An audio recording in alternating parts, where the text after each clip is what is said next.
I'm curious what you see are the biggest obstacles when it comes to public speaking for your clients and community, and then what are some of the solutions to those obstacles? The biggest obstacle is not being aware and not being in control.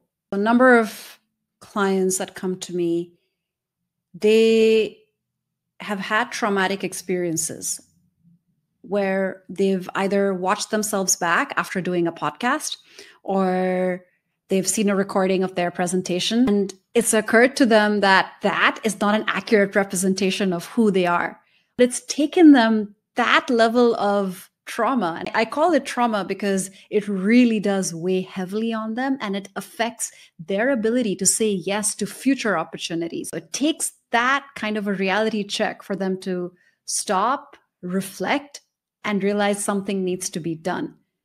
There is a way that people could focus on their communication skills in school, out of school, from that age, then you wouldn't get to a point where you've had to have this traumatic experience of watching yourself back and feeling this disconnect and disappointment with your own self.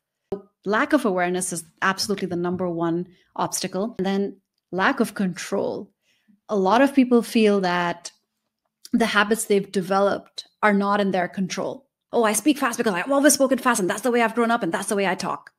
Oh, you can control the pace at which you speak. It is absolutely up to you. It takes work, and that work is not glamorous at all. That's where you have to put in the hours, watch yourself back, go through that cringe of seeing a not very perfect image of you, but then you'll improve over time. And one of the key things that's at the core of the work that I do is helping my clients gain back that control. Once you're in control, whatever happens, you can always come out on top. You choose how to respond to any kind of circumstance, any situation. You won't go blank. You will know exactly how to recover from any kind of situation.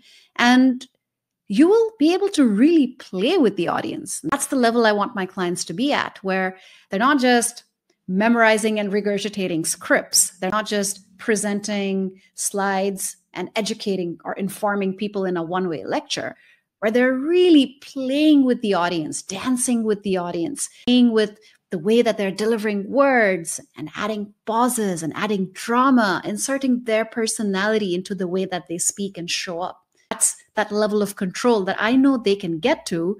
They just need to put in the work to get there.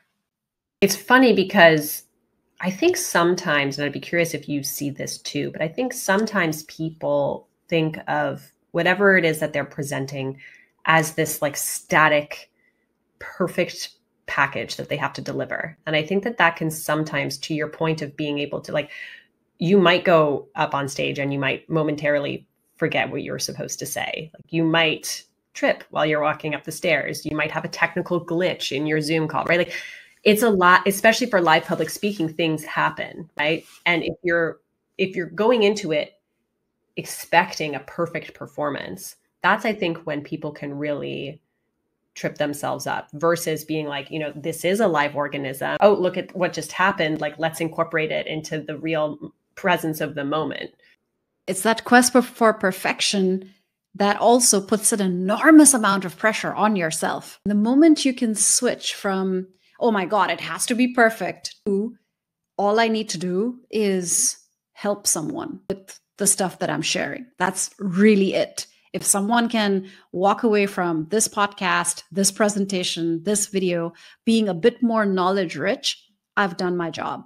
Takes the pressure off, and it helps you be more you and more human.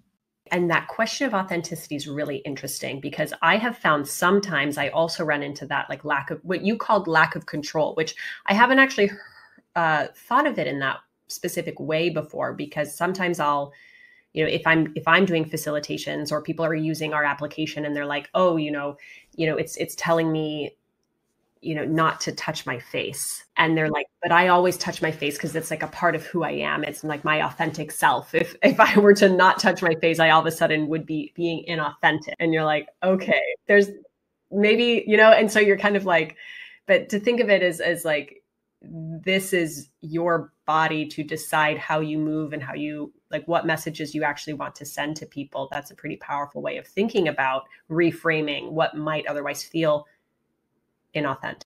You shouldn't use authenticity as an excuse to be lazy. Say it louder for the people in the back. Absolutely.